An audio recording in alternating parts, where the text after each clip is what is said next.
Buenos nachos, amigos, and welcome to another fantastic episode of Record Breakers. I am Petey Rave, your man with no plans. Here with me is my regular quorum, my team of record reviewers. We got none other than Brett. Oh my. We've got Drew. Hey. And we've got Patrick. Hello. Of course, we're here to talk about music and gather together to around the virtual lunch table to share music with each other. And the person providing the music this week is none other than Brett. Brett, what do you got for us this week? You know, we're going hardcore today. Hardcore on contemporary jazz albums. This is Béla Fleck and the Flecktones' first album, released in 1990. Self-titled Béla Fleck and the Flecktones. Let's go back around the horn and talk about expectations. Drew, what were your expectations coming into this album? I feel this is unfair because I knew exactly what I was expecting. Because I am a bassist, and therefore, by being a bassist, I have to know that is bassist. That's bassist. I feel, as a bassist, you sort of feel the need to go back and look through the works that have involved one Victor Wooten. So therefore, I sort of knew what I was getting into with Béla Fleck and the Flecktones. I knew I was going to get some plucky banjo. I knew I was going to get some inventive rhythm section. I knew I was going to get some harmonica and some synth. So I knew what I knew what I was getting into on the jazz front. Patrick, what expectations did you have coming into this album? I'm pretty sure at some point I watched on PBS a Béla Fleck and the Flecktones set, either from Austin City Limits or something along those lines. I am familiar with this group because there are not one but two Wootens. Yes. In the band, because there is a family of people whose last name is Wooten, who are all ridiculous fucking musicians. As Drew mentioned, Victor is one of the great bass players of our time, and his brother, who I'm just going to call Future Man because that's who he is a percussionist and drummer who basically said, "Fuck a drum kit, I'm making something that looks like a guitar and playing that." And you get Béla Fleck, who is a hell of a banjo player. And that was what I knew going in. I've never listened to a Béla Fleck record, but I know who they are. We're going double complete Wooten. Brett, how would you describe the themes and elements of this album? Well, I mean, you guys know the music I dig. I like music that's dense, stuff that is dense without using too much of the magic that the studio gives you. Stuff that could actually be played live. Of all the bands that I've brought here, you know, none of them have impressed me in a live setting with the pure mountain of sound that they hit you with. But the polish that this album has is something that is noteworthy. I mean, you put four guys that are this good together and they're not stepping on each other all the time. That, like, everybody plays with everybody else. I mean, the piano follows the bass on some stuff. The banjo follows the drums. Like the stuff that they do to harmonize together is just ridiculous. You know, this is the bass that's on this album is enough to bring anybody who's non-banjo initiated on board. You know, the piano with the harmonica played either together or by themselves is, you know, that's the voice, that's the vocals of this album. And you know, I do enjoy an album where you don't have to deal with somebody's mouth open, saying stuff. Let the, you know, you can put it on in the background and have it be something that you can listen to it, you know, casually, but every now and then it hits you in the face. And that's something that I really like in an album. And there's also an instrument made out of the drumitar itself is ridiculous. The fact that it's made out of an instrument that is worth its weight in gold to begin with is another thing. Just the layers that you could peel off of this album and the way that it came together, and why a guy from New York City plays a banjo with some guys, some brothers from Nashville. Why this happens, I don't know. I enjoy it. Yeah. Drew, what themes and elements caught your attention about this album? Well, the thing you normally get when you hear a band name that's a guy's name plus the band is you tend to get the person that's the name being sort of really pushed to the front. It's their band, they're the leader, they're going to take the most time. You don't get that here. These guys know, kind of like Josie and the Pussycats. You get mostly Josie. Right. We'll go with Josie and the Pussycats. It's better than my example of Marilyn Manson and the Spooky Kids. So we'll go with Josie and the Pussycats. They were a better band than Marilyn Manson and the Spooky Kids, but that's neither here nor there. It's really a full band effort. You have musicians who are just insane musicians. And no one is more important than the other. The Wootens, they're masters in their own right. Victor Wooten is just one of the greatest bass players, in my opinion, to ever walk the planet. It's like him and Jocko to me are like right neck and neck, and anybody who knows who Jocko is knows that that's high praise from a guy like me. Future Man, as we will call him. He invents an instrument and then plays it like it's been around for years and he's grown up on it. That to me is noteworthy in and of itself. I have his name here. Levi, with the mix of the piano and harmonica. He shows his range as a musician on this album. And that's before you even talk about the fact that Bela Fleck is an insane banjo player. Like, let's get onto that for a second. It's something that's astounding. Like, his banjo playing is, you get the bluegrass, of course, it's banjo. You're going to get that, but there's so much more. It's an album, to me, it's an album that's fun to listen to if you're a jazz head, if you're a fan of bluegrass, or if you fall into the middle of it. Like I do, and it's just top notch on all fronts. So, Patrick, what expectations did you have? I mean, what were the themes and elements that caught your attention about this album? So it's picture 1990 if you're old enough to remember 1990, and I'm barely old enough to remember 1990. You have a world coming out of like the last jazz song that anyone outside of the jazz community knew was probably Rocket by Herbie Hancock, which is cool in its own right. And you tell say a jazz head, hey, here's this album with a banjo player and a harmonica, and they're probably going to tell you to go the fuck away. And then that seriously listen to it.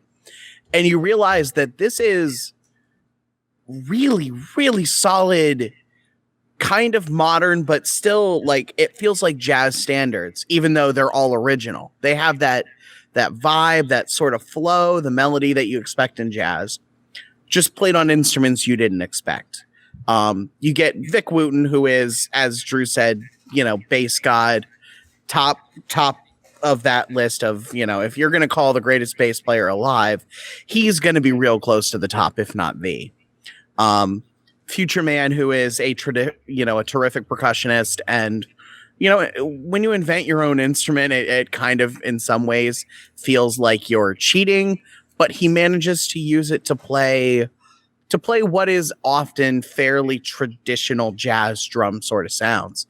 And then this Howard Levi guy, who I am not familiar with, ripping on a harmonica, and then Bela Fleck obviously playing a banjo and playing it probably better than just about anyone does these days. It's so ambitious you can't help but be sucked in. Like the notion of how absurd and how this should not exist, but it does, should be reason enough to listen to it. Let's talk about some key tracks, because this is a crazy album with a lot of songs that with a lot of crazy sounds. But Brett, let's talk about some key tracks. Let's narrow things down. What are the key tracks that caught your attention or that define this album? This album does have a lot of songs that are great for putting on in the background. If this is NPR bumper music fare. But I think this album shines its brightest when it is doing like hard jam tracks. Hurricane Camille is a Flecktones twist on a hot jazz tune. The bass line and the piano intermix, and it's just an awesome song.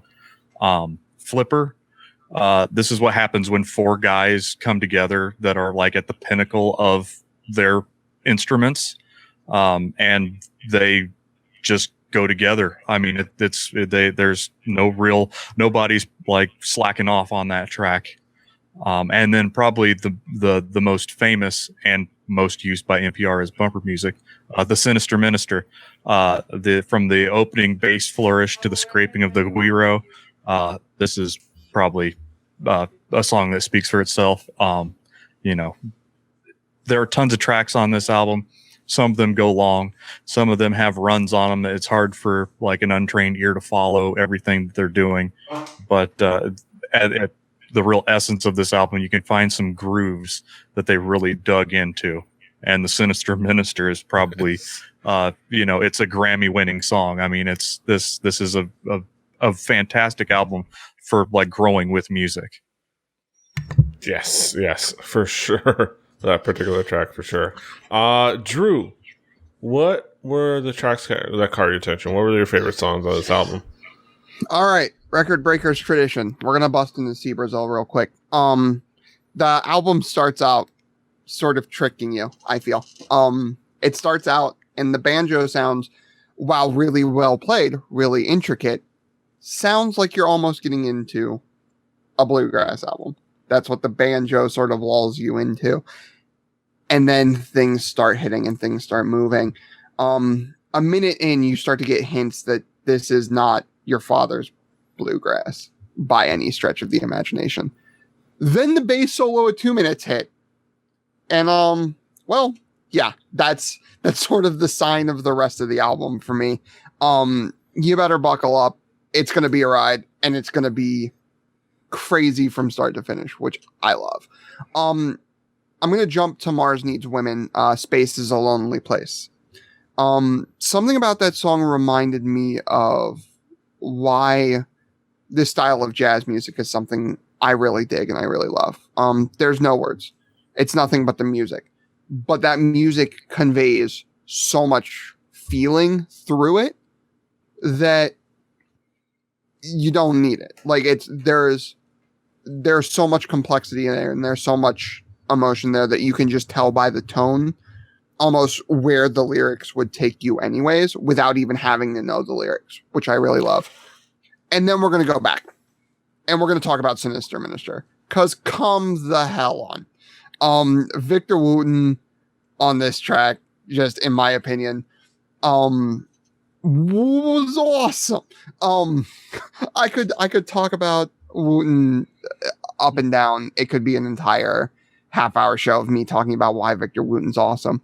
But like, to me, what this song was them taking Victor's style into the whole song, into the banjo playing, the drums. Like, it takes the style. And that's what's cool to me about bass as an instrument, is that yes, there's intricacies, but a lot of the intricacies come into how you do it. There's a lot of personal style and flourishes that you can do on a bass. And that's where the best bassists, you kind of can tell their groove before they even start, right?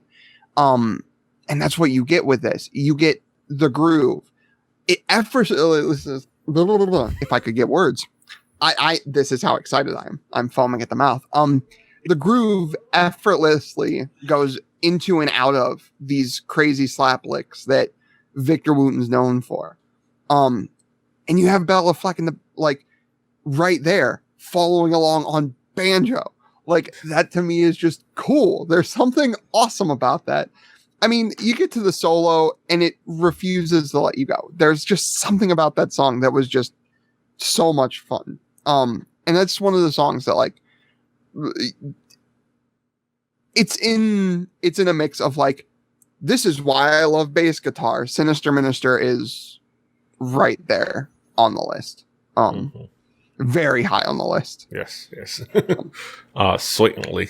Patrick, what are some of the key tracks that caught your attention? So I'm gonna jump around a little bit. So the first 3 songs are fine. The first one that, like, makes me, if I'm listening to this, like, I listen to it a lot at work, the first one that makes me, like, pick up my head and have to really pay attention is Half Moon Bay. And the melody really, really worked. There's some moments in it where it kind of works a little bit off time, but it resolves really nicely. And it's one where the harmonica really, really gets to shine, which I just looking through things on this album, more than one person said, in a lot of ways, Howard Levi stole this record just by playing bitchin' harmonica licks. So full confession of my musical past. I grew up being an enormous Aerosmith fan in my youth, and Steven Tyler was known to pick up a harmonica, and he was okay at it. But Jesus Christ, I did not know a harmonica could do all of this. Like that, this level of playing blew my mind. Another song I really liked, the last track on the record, "Tell It to the Governor," was kind of like the like, we're just gonna let loose for a couple more minutes because it's the end of the record, and it really was fun. And obviously, "Sinister Minister," that song is perfect. It's so good. It's so enjoyable. Vic Wooten gets a solo, which if you want to go on YouTube and see a killer bass solo, you can see Vic Wooten in a really, really hysterically bad shirt playing a bass solo to that. And also, like, you call a song "The Sinister Minister" and it better sound kind of Creepsville. And that song totally sounds Creepsville. It's so good. There's this sort of part, 3/4 of the way through the song where the bass and the banjo sync up, and the notion of two completely different stringed instruments being that tightly woven together, especially given the way Vic Wooten can play bass and sort of unlike almost anyone else, the way they sync up works just perfectly. And honorable mention to Mars Needs Women, They're Here, which is the second half of the song Drew really liked. Almost at the beginning sounds like a prog rock song, and therefore I liked it. It kind of prog rocked and then got jazzy and then got prog rock again, and it was a fun little song towards the end. Mm-hmm. Yeah, I'm wondering if Sinister Minister has anything to do with James Mitchell. We would like to believe so. Yes, as wrestling fans. That being said, overall, let's go back around the horn to have some conclusions about this record. Drew, overall, what are your conclusive thoughts about this album?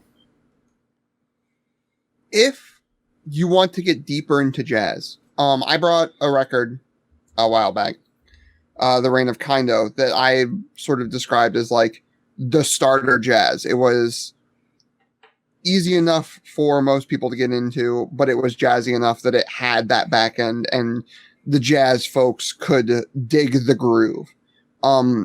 If you listen to that album and you were like, maybe I want to listen to some more jazz, listen to something really complex and crazy, this is a good place to start, in my opinion.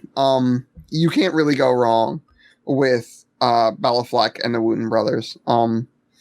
It's just, if you want to listen to some jazz, go for it. If you like bluegrass, but you also like complex music, also listen to this. Something that might be able to get you into jazz that way. It's something that I think is just a really good record by a really good band. That's just what it is. Yeah. Patrick, what are your conclusive thoughts about the album overall? So sometimes I consider myself to be a jaded music nerd. Like I've heard a lot of music in my day, and especially because of this podcast, I've been exposed to even more. This is like fucking candy to a jaded music nerd. This is something different, unique, but familiar enough that you can really enjoy it. If you enjoy little bits of jazz, this is a really, really good record. I think if you enjoy bluegrass, you'll probably dig the shit out of this, because it is just sort of, I feel like Béla Fleck's whole attitude is that like banjo and sort of the whole bluegrass vibe deserves a little more respect than it probably got before him. And this album just shows, if you really truly know how to play an instrument and you take something like jazz, sort of a genre that kind of exemplifies the talented, really, really competent player, you really see just how capable it is and how capable he is as a musician. There's something for everyone to love here. It's enjoyable.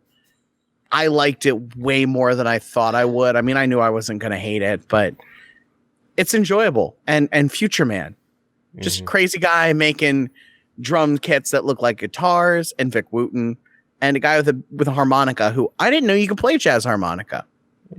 Think about that. Jazz harmonica. Be a jazz harmonica player. You can be that when you grow up, theoretically, if you're really talented.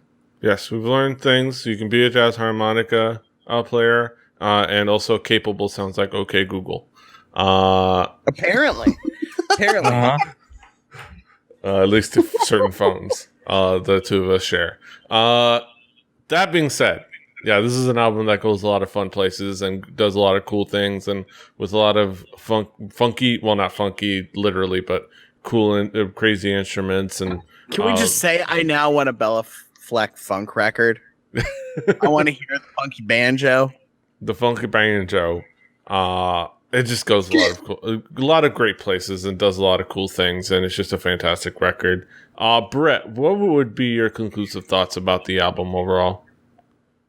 Well, this album facilitated a lot of things. Béla Fleck has done.